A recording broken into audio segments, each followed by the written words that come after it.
Yeah, so my first favorite game is another Crab's Treasure. So brief synopsis is: have you ever wanted to play Dark Souls, but you're a crab? It is a vibrant Souls-like game. It is very interesting. It comes from the developers of Going Under, a roguelike game about running around picking up random pieces of furniture and throwing them at your enemies in order to combo them together. And this game is with an awesome soundtrack and a great visual style.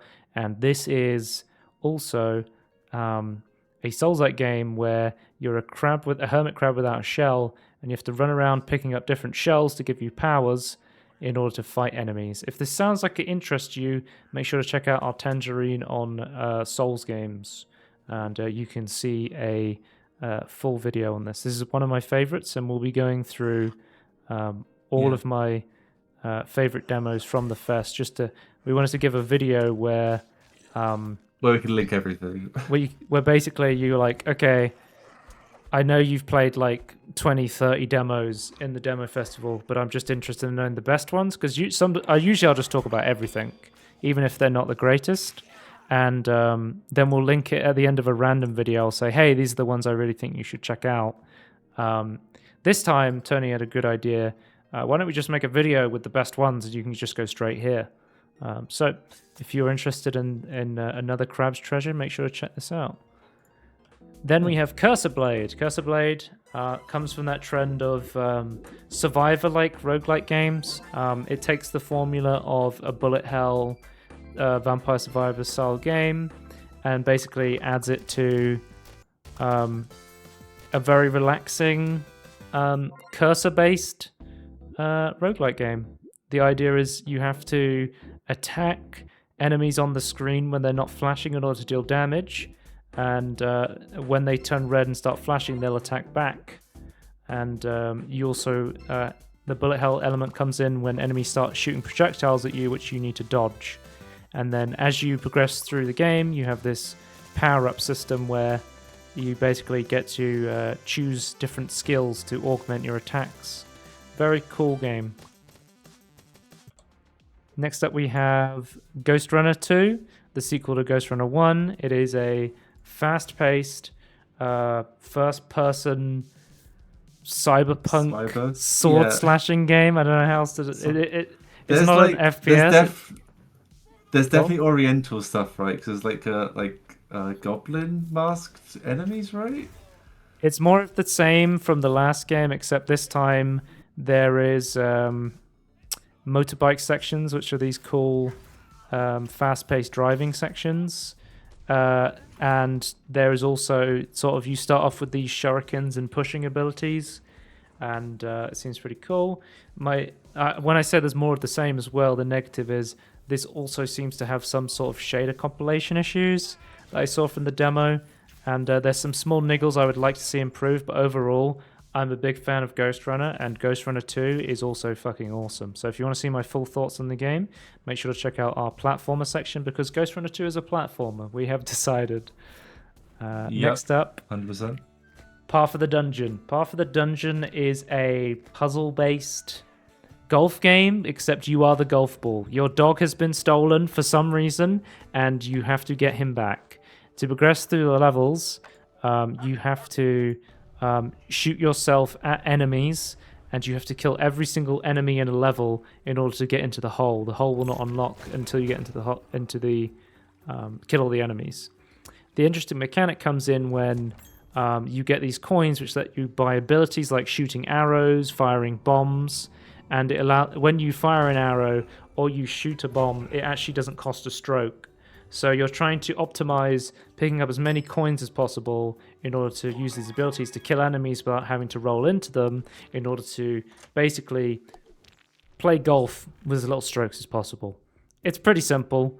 It's also out on mobile soon, but it's really fun and it's super cheap. I think it's about £4 on Steam. Came out as soon as the demo festival ended, which I think might be an interesting strategy. But yeah, if this looks interesting, check out our full video on it. Turnip Boy commits tax evasion. I can't wait for Turnip Boy starts a mass genocide. Excited to play that game. It is 4x3 by artistic choice, and it is taking that formula of a relaxing Zelda-like collecting and swapping things game and turning it into a semi-fast-paced roguelite game about going into a bank, robbing money, and then coming back out and buying upgrades in order to progress deeper into the vault. It is interesting in the way that it mixes roguelite elements with actually progressing through the story, and you also still get that weird side quest element of delivering random items to people. It is very charming and very engaging. I'm excited to see more of this game. And then finally we have Yellow Taxi Goes Vroom. Have you ever wanted to take LSD? This is taking that theme and Drive in a Mario and game? WarioWare kind of aesthetic. You even got Mario himself. It is a driving collectathon platforming game without jumping.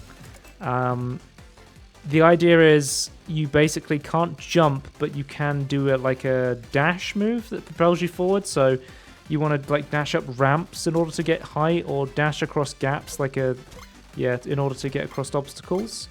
And it is very engaging and very interesting. The best way I can describe its control scheme is it's sort of like Rocket League. It's that idea of like driving and boosting to get across obstacles.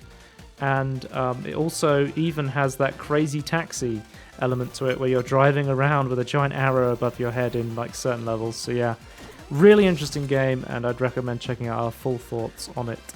And Tony, that is the end of our favorite list. Those are my favorite games from the Steam Demo Festival that I played. And I think overall the Steam Demo Festival was pretty good this year.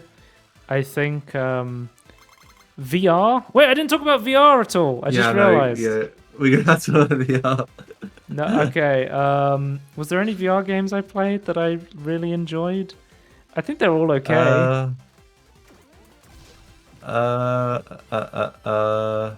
Was there any VR games you saw and you were like, this is really cool? Which one was The Burst? The Burst? Oh, that was like the fast-paced movement one, right? Yeah, there was The Burst. Yes, I would like to talk about The Burst. I think maybe the please talk about it over this footage of Yellow Taxi. Yeah, perfect. I've already deleted the footage, so... Yeah, that's fine. It's the movement one in the desert, right? But yeah, I think it if you're interested in watching it, I would say a highlight of the Demo Festival was VR, because in general, I got my MetaQuest 3 and I actually genuinely was able to play a lot of more fast-paced VR stuff because I had joysticks. I had 120 hertz refresh. I had, good input. There's a lot more people wanting to get into VR now because of the release of the MetaQuest 3. The Apple Vision Pro's coming out. The PSVR got really popular this year, so people are wanting to develop for that as well. VR's in a really good spot, I think, and my VR system is in a really good spot because of the MetaQuest 3 being a good headset.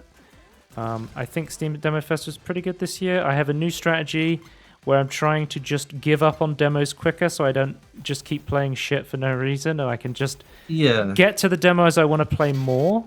Because I felt like in the past there was a lot of demos that I didn't play because I was like, oh shit, I ran out of time to play this. So my strategy going forward is to be like, hey, this isn't immediately clicking with me. I'm going to try something else, and worst case scenario, I can just come back and try it again when I have time, Yeah, makes sense to me. But that is my favorite demos from the Steam Next Fest, and if you want to check out any of those or the VR stuff I was talking about, check out those videos. They'll be linked in the description, and we'll see you next Demo Fest. Goodbye. Bye.